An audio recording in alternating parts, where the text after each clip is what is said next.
오후 2시 시내 버스가 정류장을 떠났습니다. 차체가 흔들릴 때마다 손잡이에서 금소금이 났습니다. 최도윤은 중심을 낮췄습니다. 왼쪽 발목이 먼저 알려왔습니다. 오래된 당김. 참을 수 있지만 오래 버티면 다음 날이 힘든 통증. 그는 통로를 따라 노약 좌석을 보았습니다. 빈자리 하나. 마음이 놓였습니다. 오늘은 운이 따라준다. 좌석 앞에 다다랐을 때 먼저 앉은 젊은 남자 셋이 다리를 쭉 뻗고 있었습니다. 이어폰을 끼고 고개를 흔들었습니다. 한 명은 발끝으로 좌석 아래 가방을 밀었습니다. 가방이 통로 쪽으로 빠져나왔습니다. 사람들의 발이 걸렸습니다. 눈길만 주고 아무도 말하지 않았습니다. 최도윤이 낮은 목소리로 말했습니다. 잠깐만 양해를 구합니다. 자리를 조금만 비켜주시면 좋겠습니다. 대답은 고개 끄덕임 대신 코웃음이었습니다. 먼저 앉은 사람이 임자라는 말, 피곤하다는 말, 노약 좌석은 법이 아니라는 말, 짧고 거친 말들이 이어졌습니다. 버스 안 공기가 무거워졌습니다. 기사가 마이크를 켰습니다. 위험한 행동은 삼가달라 했습니다. 목소리는 조심스러웠습니다. 소리만 얇게 깔렸습니다. 젊은 남자 하나가 어깨로 최도윤을 밀었습니다. 중심이 흔들렸습니다. 발목이 움찔했습니다. 버스가 브레이크를 밟았습니다. 승객들 몸이 일제히 앞으로 쏠렸습니다. 그때 뒤쪽에서 낡은 호루라기 소리가 짧게 울렸습니다. 맑고 낮은 3번. 사람들의 시선이 한 곳으로 모였습니다. 윤명자가 통로를 걸어왔습니다. 회색 카디건, 어깨에 작은 천가방. 걸음은 느리지만 안정적이었습니다. 눈빛은 단정했습니다. 그녀는 젊은 남자들 앞에서 멈췄습니다. 윤명자는 말했습니다. 서로 부딪히면 다칩니다. 발은 안쪽으로, 가방은 무릎 아래로. 여기까지 하세요. 목소리는 높지 않았습니다. 그러나 또렷했습니다. 젊은 남자가 빈정거리며 어깨를 들썩였습니다. 손이 다시 앞으로 나왔습니다. 그 순간 윤명자의 손이 먼저 움직였습니다. 손목을 가볍게 잡고 각도를 바꿨습니다. 밀지 못하고 스르르 뒤로 빠졌습니다. 사람들이 숨을 들이켰습니다. 과장된 소동은 없었습니다. 그저 위험을 막는 동작이었습니다. 기사 박수진이 외쳤습니다. 모두 자리에 앉고 손잡이를 잡아달라 했습니다. 최도윤은 노약 좌석에 앉았습니다. 숨이 고르게 돌아왔습니다. 그는 윤명자의 옆을 보았습니다. 카디건 속에서 작은 금속빛이 반짝였습니다. 오래 쓴 호루라기. 가장자리가 달아 있었습니다. 그 순간 머릿속에 오래된 소리가 겹쳤습니다. 먼지와 어둠 속에서 들었던 3번의 신호. 심장이 잠깐 빠르게 뛰었습니다. 버스 천장 스피커에서 낮은 뉴스가 흘렀습니다. 오래전 대형 재난 구조 기록의 공개 검토. 무명 구조대의 공적 재조명. 몇 단어가 또렷하게 귀에 박혔습니다. 최도윤은 눈을 감았다 뜨며 창밖을 보았습니다. 봄빛이 짧게 손을 흔들었습니다. 이야기는 그렇게 시작되었습니다. 버스는 교차로를 돌아 큰 길로 올랐습니다. 속도가 붙으며 차체가 뒤로 눌렸습니다. 젊은 남자 셋은 여전히 시선을 피했습니다. 한 명이 발끝으로 좌석 다리를 톡 건드렸습니다. 금소금이 났습니다. 최도윤은 자신에게 말했습니다. 자극하지 말자. 오늘은 수술 2건. 에너지 아껴야 한다. 그러나 어깨의 묵직함은 그대로였습니다. 발목 깊은 곳이 뻐근했습니다. 그는 자세를 낮추어 통증을 가라앉혔습니다. 숨을 길게 뺐습니다. 윤명자는 손바닥을 들어 올렸습니다. 동작은 천천했습니다. 먼저 왼쪽 통로를 열었습니다. 가방을 무릎 아래로 내리게 했습니다. 발을 통로 안쪽으로 접게 했습니다. 이유를 짧게 설명했습니다. 급제동 때 다리가 날아갑니다. 사람은 방향으로 쓰러집니다. 안전을 위해 간격을 둡니다. 젊은 남자가 말했습니다. 왜 참견하냐? 윤명자는 고개를 기울였습니다. 참견이 아니라 안전입니다. 모두 살아가려면 필요한 습관입니다. 목소리는 낮았지만 공기가 달라졌습니다. 손목을 다시 잡아 비틀지 않았습니다. 단지 손과 손이 닿는 방향을 바꿔주었습니다. 밀어내는 힘이 흩어졌습니다. 승객들 사이로 안도의 기운이 퍼졌습니다. 기사 박수진이 말했습니다. 방금 영상은 블랙박스에 기록됐습니다. 서로 배려해달라 했습니다. 젊은 남자 둘이 시선을 내렸습니다. 마지막 한 명이 짧게 욕을 삼켰습니다. 그도 결국 가방을 끌어당겼습니다. 최도윤은 그제야 호흡이 고르게 되었습니다. 감사하다고 말했습니다. 윤명자는 손을 내저었습니다. 자리는 마음으로도 비웁니다. 비워두면 언젠가 누군가가 살아납니다. 말뜻이 오래 남았습니다. 천장 스피커에서 오후 뉴스 예고가 흘렀습니다. 재난 구조 기록의 일부 공개. 무명 구조대의 사진과 호출 기록. 최도윤은 그 단어들에 눌린 채 창밖을 보았습니다. 갑자기 오래된 냄새가 되살아났습니다. 콘크리트 먼지, 젖은 천의 냄새, 금속 파열음, 그리고 호루라기 3번. 그는 손으로 발목을 눌렀습니다. 열이 올라 있었습니다. 다리를 살짝 들었습니다. 통로 바닥의 울림이 손끝으로 전해졌습니다. 심장은 아직 빨랐습니다. 그러나 마음 한쪽은 이상하게 잔잔했습니다. 옆자리의 작은 존재가 공간을 단정하게 만들었습니다. 버스는 다음 정류장을 지났습니다. 젊은 승객 하나가 조용히 자리에서 일어났습니다. 고개를 숙였습니다. 윤명자는 짧게 인사를 돌려주었습니다. 버스 안 공기가 가벼워졌습니다. 사람들이 시선을 앞으로 돌렸습니다. 최도윤은 생각했습니다. 저 호루라기, 저 손의 각도, 저 말의 질감, 어디서 봤지? 입술이 마르게 말랐습니다. 그는 스스로를 다독였습니다. 섣부른 확신은 금지. 기록으로 확인. 이름부터 알고. 순서대로. 버스는 햇빛을 안고 다음 코너를 돌았습니다. 정류장 3개가 지나갔습니다. 흔들림이 잦아들었습니다. 사람들의 어깨가 느슨해졌습니다. 윤명자는 카디건의 단추를 하나 풀었습니다. 빗장뼈 아래의 얇은 흉터가 잠깐 보였다 사라졌습니다. 반듯한 절개선, 오래된 수술의 자국. 최도윤의 눈이 그 자리에 멈췄습니다. 그는 말을 꺼냈습니다.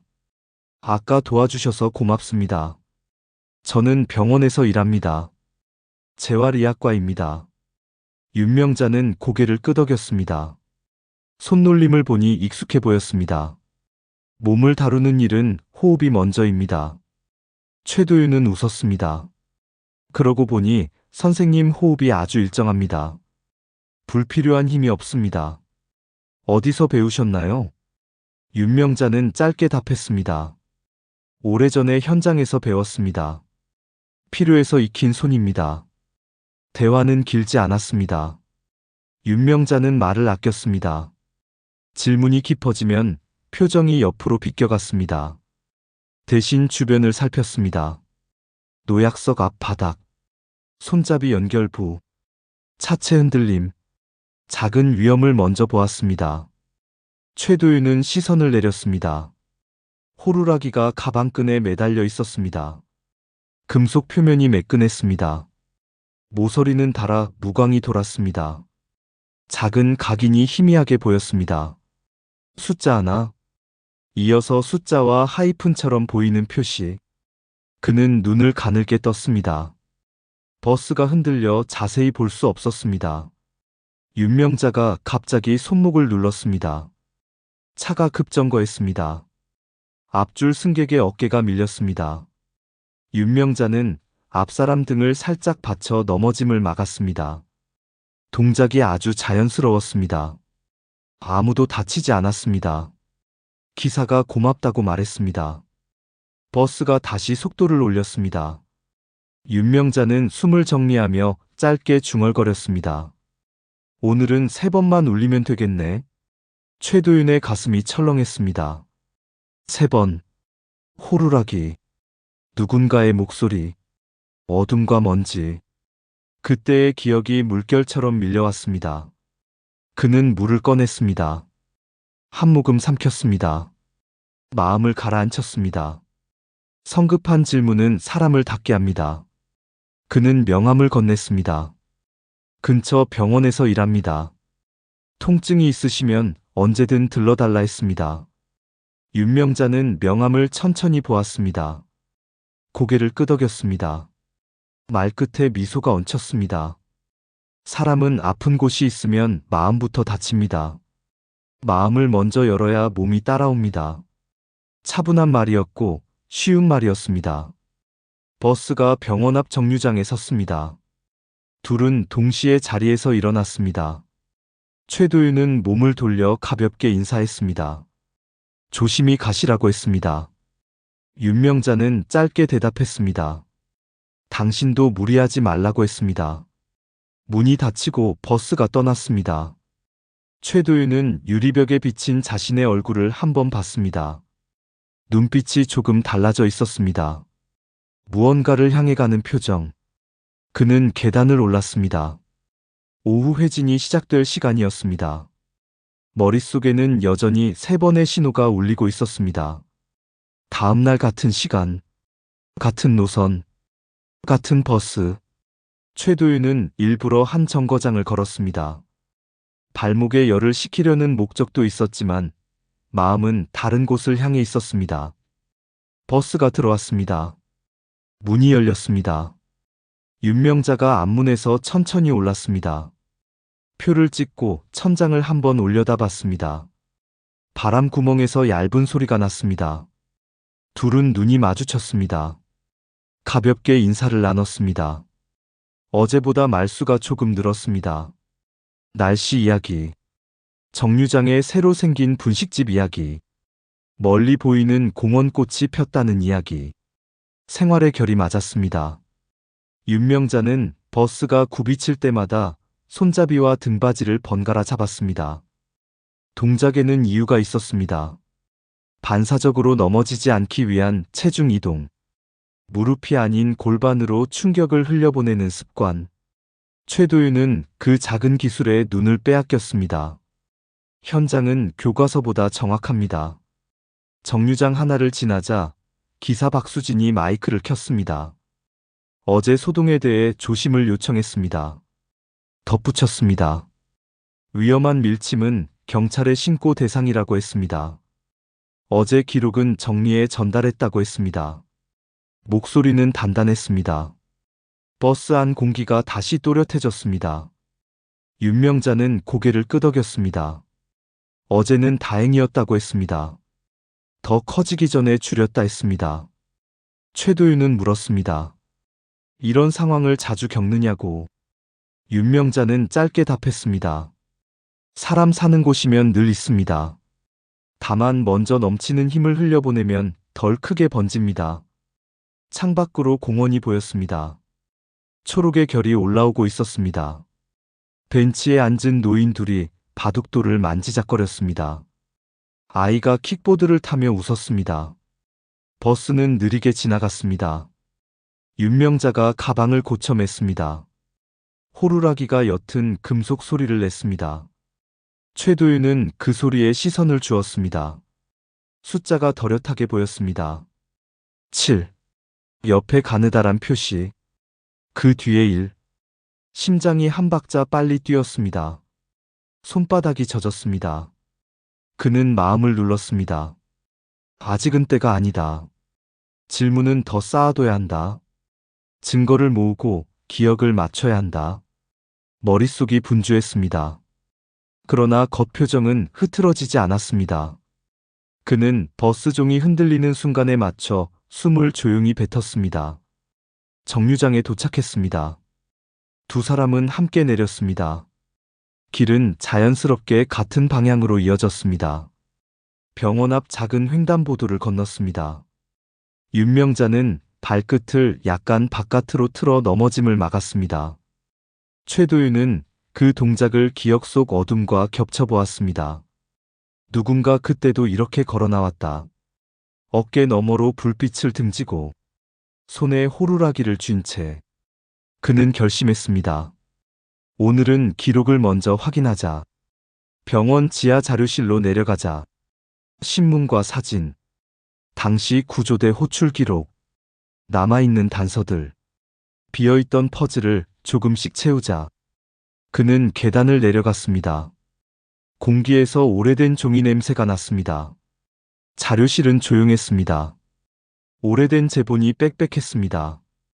그는 연도와 날짜를 좁혔습니다. 그날, 도시가 멈췄던 날, 사람들의 호흡이 한동안 맞지 않던 날, 눈이 따끔거렸습니다. 먼지가 손끝에 묻었습니다. 신문의 사진 속 어둠은 여전했습니다. 반쯤 무너진 계단, 곳곳에 물이 고여 있었습니다. 사진 한 장이 눈을 붙잡았습니다. 서쪽 계단이라 적힌 표식, 그 아래 희미하게 찍힌 인물 실루엣, 눈만 보였습니다. 어깨에는 스트랩, 손에는 작은 금속, 사진 설명에는 이름이 없었습니다. 구조대계의 협력, 무명, 단체 공적, 그 말이 전부였습니다. 다른 자료를 넘기다 호출 기록을 찾았습니다. 호출 구역 표기, 서쪽 구역 7-1, 최도윤은 숨을 멈췄습니다. 숫자와 표시가 머릿속에서 정확히 자리 잡았습니다. 기억 속 신호와 일치했습니다. 그는 앉은 자리에서 오래 머물렀습니다. 그때 자신의 발목, 짓눌린 공포, 누군가의 손, 짧은 명령, 소년이던 마음이 다시 떨렸습니다. 손등에 핏줄이 솟았습니다. 그러나 이번에는 다르게 떨렸습니다. 두려움이 아니라 확신으로. 자료를 정리해 봉투에 넣었습니다. 복사본을 챙겼습니다. 봉투를 가방 안쪽에 깊게 밀어 넣었습니다. 계단을 올라와 병동 복도를 걸었습니다. 오후 햇빛이 바닥에 네모난 창을 만들었습니다. 발걸음이 그 창을 밟고 지나갔습니다. 정오가 넘어가자 버스 기사 박수진이 병동으로 올라왔습니다. 보호자 안내방송과 연계된 교육 협조 요청이었습니다. 박수진은 어제 일을 정리해 전했습니다. 신고는 접수되었고 경고 조치가 내려갈 예정이라 했습니다. 최도윤은 고맙다고 했습니다. 그리고 무심히 물었습니다. 버스 뉴스는 늘 같은 시간대에 트는지. 박수진은 웃었습니다. 오후 2시 전후에 지역 뉴스가 들어온다고 했습니다. 오래된 기록 이야기 같은 것도 자주 나온다고 했습니다. 최도윤은 고개를 끄덕였습니다. 다음 신호를 기다리자. 물러서지 말자. 그러나 성급함은 금지. 그는 시계를 봤습니다. 외래 환자 예약이 곧 시작될 시간이었습니다. 문을 나서며 봉투를 한 번 더 눌렀습니다. 종이의 각진 감촉이 손바닥을 안심시켰습니다. 복도 끝 창밖에서 햇빛이 번졌습니다. 먼지가 빗줄기 안에서 서서히 떠다녔습니다. 그 움직임이 느렸습니다. 그러나 분명히 앞으로 갔습니다. 마음도 그 빛을 따라가고 있었습니다. 오늘 버스를 놓치지 말자. 다음 장면은 그 차 안에서 이어질 것이다. 오후 2시 직전, 버스가 정류장에 섰습니다. 문이 열리고 익숙한 발걸음이 올라탔습니다. 윤명자는 천천히 앞문에서 안쪽으로 들어왔습니다. 오늘은 얇은 남색 카디건이었습니다. 호루라기는 같은 자리에 있었습니다. 둘은 나란히 앉았습니다. 차가 출발하자 가벼운 흔들림이 왔습니다. 최도윤은 봉투를 무릎에 올렸습니다. 자료를 꺼낼까 말까? 마음이 갈라졌습니다. 타이밍을 놓치면 마음을 닫게 만들 수 있었습니다. 그러나 오늘을 넘기면 자신이 다시 움츠러들 수 있었습니다. 윤명자가 먼저 말을 꺼냈습니다. 발목은 좀 어떤지. 최도윤은 웃었습니다. 오늘은 괜찮다고 했습니다. 그가 물었습니다. 선생님은 어디서 배웠는지. 손의 각도가 너무 정확하다고. 윤명자는 고개를 저었습니다. 현장에서 오래 있으니 남았습니다. 이름이 붙은 기술보다 위험을 줄이는 상식이 먼저입니다. 최도윤은 고개를 끄덕였습니다. 햇빛이 유리창 가장자리에서 흔들렸습니다. 마음속 두 문장이 서로 부딪혔습니다. 지금 묻자. 아직 이르다. 손이 저절로 봉투를 열었습니다. 복사본 한 장을 접어 꺼냈습니다. 사진 속의 눈과 손. 설명 없는 영웅. 그는 차분히 말했다고 믿었습니다. 오래된 자료를 정리하다 보았다. 서쪽 구역 7-1. 그날 누군가 호루라기를 3번 불었다. 그 소리를 평생 잊지 못했다. 윤명자의 손이 잠깐 멈췄습니다. 시선이 사진 가장자리에서 떠나지 못했습니다. 표정은 흔들리지 않았지만 호흡이 아주 약하게 흔들렸습니다. 기사 박수진의 목소리가 스피커에 넘었습니다. 곧 지역 뉴스가 시작된다고 했습니다. 재난 구조 기록에 관한 소식이 예상된다고 덧붙였습니다. 버스 안 공기가 조용해졌습니다. 사람들의 시선이 천장을 올려다봤습니다. 윤명자가 낮게 말했다고 최도윤의 귀는 기억했습니다. 그날은 팀의 날이었다. 누구 하나의 날이 아니었다. 이름은 없어도 사람들은 살아나왔다. 그것이면 족하다. 최도윤은 고개를 숙였습니다. 그리고 말했습니다. 그 덕분에 저는 의사가 되었습니다. 오늘 누군가를 다시 걷게 할 수 있었습니다. 윤명자는 창밖을 보았습니다. 짧은 침묵이 흘렀습니다. 그녀는 손등으로 빗장뼈 아래를 한번 눌렀습니다. 오래된 통증이 남아있다는 신호처럼 보였습니다. 그 작은 동작이 눈에 박혔습니다. 최도윤은 생각했습니다. 이 말은 아직 꺼내지 말자. 다음 한 장면만 더. 그녀가 스스로 문을 여는 순간까지 기다리자. 버스가 병원 앞에 섰습니다. 문이 열리고 바람이 들어왔습니다. 윤명자는 천천히 일어났습니다. 발끝이 바깥으로 반뼘 돌았습니다. 균형을 잡는 습관. 그녀는 말했습니다. 몸을 다루는 사람은 질문보다 기다림이 먼저입니다. 기다리면 때가 옵니다. 그 말은 스스로에게도 한 말처럼 들렸습니다. 최도윤은 고개를 숙여 인사했습니다. 오늘은 거기까지였습니다. 그러나 마음은 분명히 다음 장면을 향해 준비되고 있었습니다. 그날 저녁, 병원 회의실 불이 꺼지자 그는 다시 자료실로 내려갔습니다. 복사본을 더 챙겼습니다. 사진 해상도를 높여 인화했습니다. 호루라기의 모양, 스트랩의 엮임, 빛이 반사된 작은 흠집, 모든 것을 크게 확대했습니다. 집으로 돌아와 액자 하나를 꺼냈습니다. 그 안에는 고등학생 시절의 발목 엑스레이가 들어있었고 옆에는 스스로 적어둔 문장이 있었습니다. 서쪽 구역, 3번의 신호, 살아나간다. 그는 액자를 내려놓고 새로운 사진을 옆에 세웠습니다. 퍼즐이 거의 맞춰졌습니다. 마지막 한 칸만 남았습니다. 다음 날, 버스는 같은 시간에 들어왔습니다. 윤명자가 탔습니다. 표정은 평소와 같았습니다. 그러나 어제보다 말수가 더 적었습니다. 버스는 느리게 움직였습니다. 오늘은 유난히 흔들림이 잦았습니다. 기사가 공사 구간을 안내했습니다. 중간 정류장에서 사람들이 많이 올랐습니다. 통로가 좁아졌습니다. 노인이 중심을 잃고 앞으로 넘어졌습니다. 윤명자가 재빨리 나섰습니다. 어깨와 등, 골반을 순서대로 받쳤습니다. 낙상을 막았습니다. 다시 호흡을 정리했습니다. 그 순간 카디건의 단추가 하나 풀리며 빗장뼈 아래의 흉터가 길게 드러났습니다. 깔끔한 절개선, 그리고 그 아래 얇은 금속성 반점. 오래된 파편 흔적처럼 보였습니다. 최도윤은 조심히 말을 건넸습니다. 통증이 있는 자리냐고. 윤명자는 짧게 고개를 끄덕였습니다. 비가 오기 전과 오래 걷고 난 뒤에 시큰거린다고 했습니다. 최도윤은 숨을 고르고 말했다고 믿었습니다.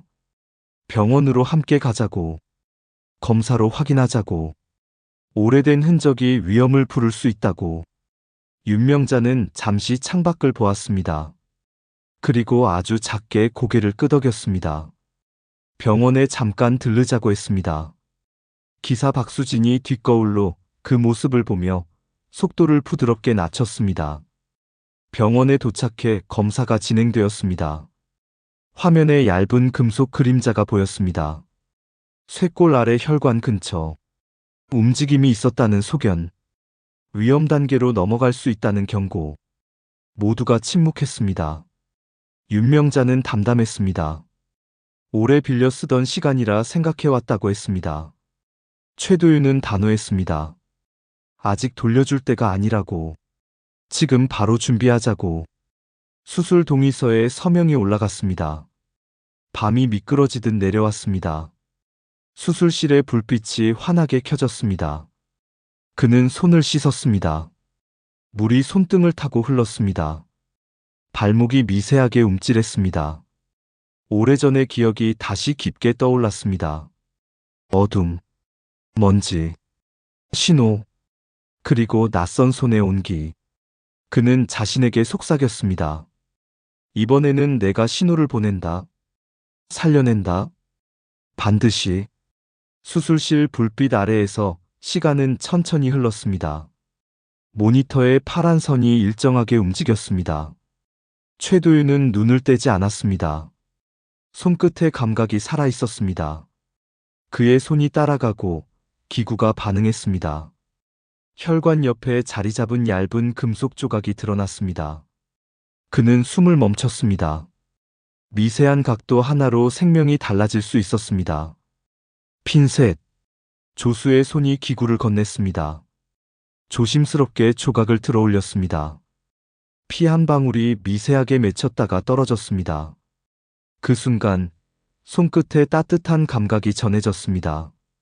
무너진 잔해 속에서 누군가를 업고 나오던 기억이 되살아났습니다. 누군가 자신을 구하던 젖은 흙 냄새 속의 그날이었습니다. 5시간이 지나고 나서야 수술실 안의 공기가 풀렸습니다. 마지막 봉합이 끝났습니다. 금속 조각이 접시 위에 놓였습니다. 조명이 꺼지자 최도윤은 힘없이 의자에 앉았습니다. 숨이 깊게 내려갔습니다. 그리고 오래 묵힌 한숨이 나왔습니다. 끝났습니다.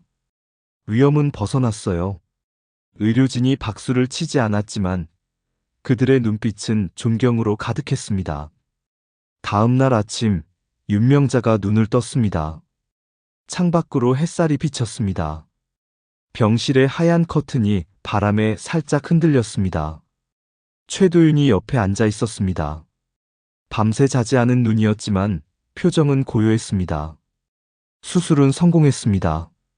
윤명자는 짧게 숨을 들이켰습니다. 그럼 살아있는 건가요? 당연히요. 이제 그때보다 훨씬 강하십니다. 그녀는 천천히 고개를 돌렸습니다. 탁자 위의 쟁반에 작은 금속 조각이 올려져 있었습니다. 빛을 받아 반짝였습니다. 그게 내 안에 있던 건가요? 네. 30년 넘게 함께 있었습니다. 그때의 흔적이죠. 윤명자의 손이 떨렸습니다.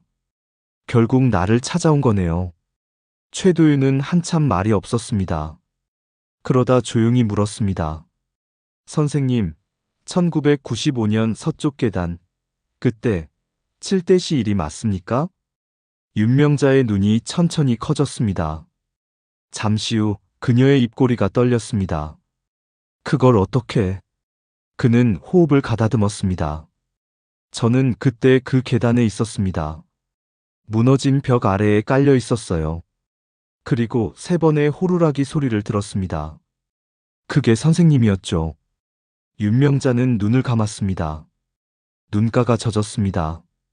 그 아이가 살아 있었군요. 네. 그 아이가 바로 저입니다. 긴 침묵이 흘렀습니다. 윤명자의 어깨가 천천히 떨렸습니다. 그날 이후 이름도 남지 않았습니다. 동료들은 절 기억하지 말라 했어요. 우린 팀이었고 영웅은 없다고 했죠. 그게 내 규칙이었는데. 하지만 저는 선생님을 기억합니다. 최도윤의 목소리가 낮게 울렸습니다. 그날 제 인생이 시작됐어요. 그 손이 없었다면 지금의 저는 없습니다. 윤명자는 눈을 감은 채 말했다. 나는 당신 이름도 몰랐는데. 저는 그날부터 선생님을 찾고 있었습니다. 호루라기, 호출번호, 흉터까지 다 그날의 증거였어요. 그녀의 손이 천천히 그의 손 위에 얹혔습니다. 살아줘서 고맙습니다. 구해주셔서 고맙습니다. 두 사람의 눈가에 동시에 눈물이 맺혔습니다. 그 눈물 속에는 30년의 세월이 담겨 있었습니다. 이틀 뒤 오후, 윤명자는 퇴원 허가를 받았습니다.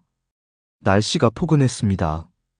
버스 정류장 앞 벚나무가 하얗게 피었습니다. 둘은 천천히 걸었습니다. 버스가 오고 있었습니다. 박수진 기사가 반갑게 손을 흔들었습니다. 버스가 출발하자 윤명자는 창가에 앉았습니다. 햇살이 유리창을 타고 그녀의 얼굴에 번졌습니다. 이제 호루라기는 버려야겠네요. 왜요? 아직도 선생님의 상징인데요. 이제 구조보다 쉴 때가 됐어요. 그녀는 조용히 웃었습니다. 그 순간 몸이 잠깐 흔들렸습니다. 버스가 급히 멈췄습니다. 차체가 크게 흔들렸고 윤명자의 몸이 앞으로 쏠렸습니다. 최도윤이 손을 뻗어 그녀를 붙잡았습니다. 그러나 그녀의 얼굴빛이 창백하게 변했습니다. 숨이 가빠졌습니다. 선생님, 괜찮으세요?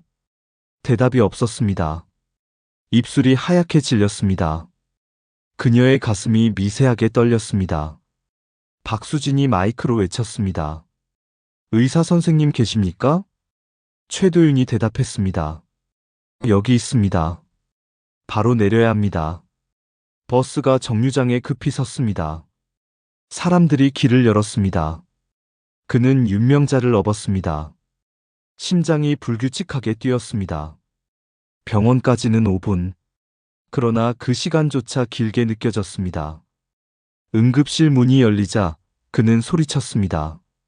기흉 의심, 산소 공급, 혈압 체크. 의료진이 움직였습니다. 윤명자의 의식이 희미했습니다. 최도윤은 손을 꼭 쥐었습니다. 조금만 버티세요. 다시 살려낼 겁니다. 그녀의 입술이 미세하게 떨렸습니다. 도윤 씨 살아서 고마워요. 그 말과 함께 그녀의 눈이 천천히 감겼습니다. 모니터의 소리가 불안하게 흔들렸습니다. 시간이 멈춘 듯 느려졌습니다. 그는 수술복으로 갈아입었습니다. 이번에도 내가 합니다. 누군가 말렸지만 그는 단호했습니다. 내 환자이자 내 은인입니다. 수술실 문이 닫혔습니다. 밖에서 박수진이 기도하듯 두 손을 모았습니다. 밤은 깊었습니다. 수술실 안에는 저음의 기계음만 울렸습니다. 최도윤은 빗장뼈 아래를 절개했습니다. 수술등의 불빛이 하얗게 번졌습니다. 피부 아래의 조직이 조심스레 벌어졌습니다.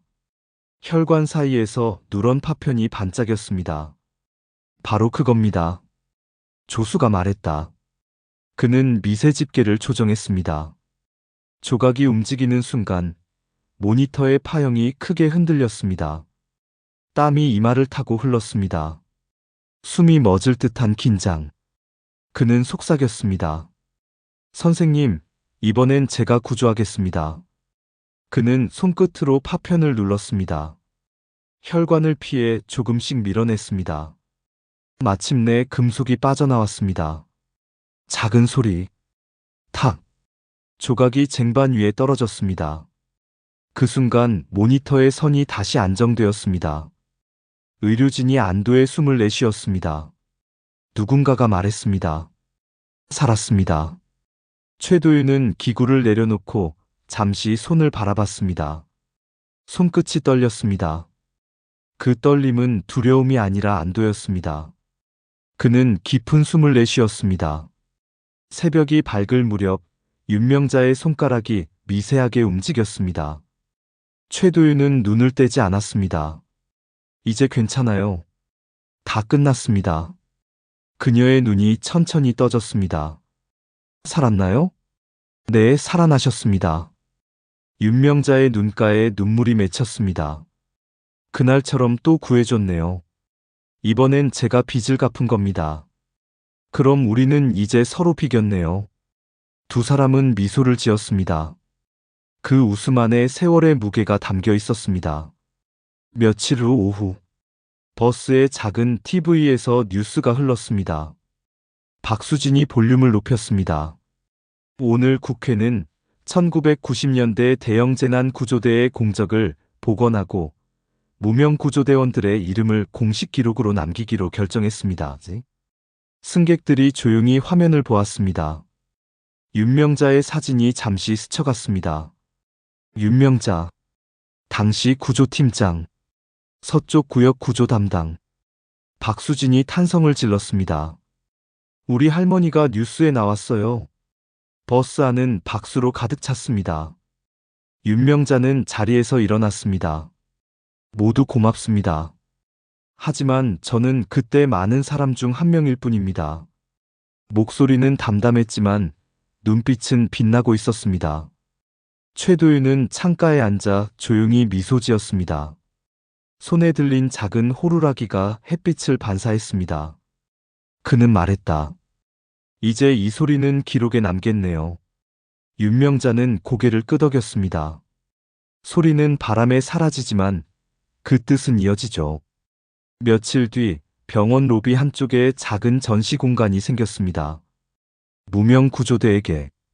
그 안에는 낡은 호루라기와 숫자 7-1이 적힌 금속 조각, 그리고 신문 스크랩이 함께 놓였습니다.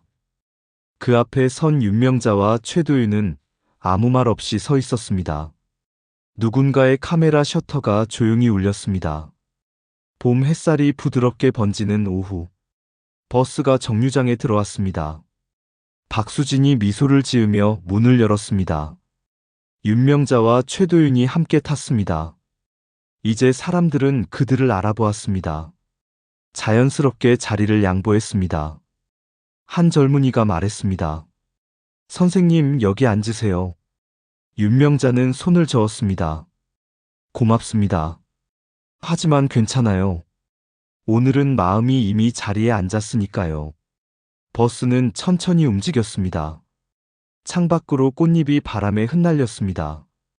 최도윤이 창문을 열었습니다. 공기가 따뜻했습니다. 선생님, 이제 정말 쉬셔야죠. 이제야 쉬는 법을 배우네요. 윤명자는 호루라기를 손에 쥐었습니다. 잠시 바라보다 입에 댔습니다. 짧고 맑은 소리가 3번 울렸습니다. 사람들이 창밖을 돌아봤습니다. 그 소리는 과거와 현재를 잇는 다리 같았습니다. 최도윤은 웃었습니다. 이제 그 신호는 시작의 소리네요. 윤명자는 고개를 끄덕였습니다. 맞아요. 구조가 아니라 삶의 시작. 버스는 오후 햇살 속을 천천히 달렸습니다. 창밖으로 흰 구름이 흘렀습니다. 두 사람은 나란히 앉아 말없이 세상을 바라봤습니다. 조용한 평화가 그들의 어깨를 덮었습니다. 이제 호루라기의 소리는 멈췄습니다. 그러나 그 의미는 남았습니다. 살려낸 시간, 되살아난 마음, 그리고 다시 시작된 인연. 그 모든 것이 바람처럼 부드럽게 세상을 지나갔습니다.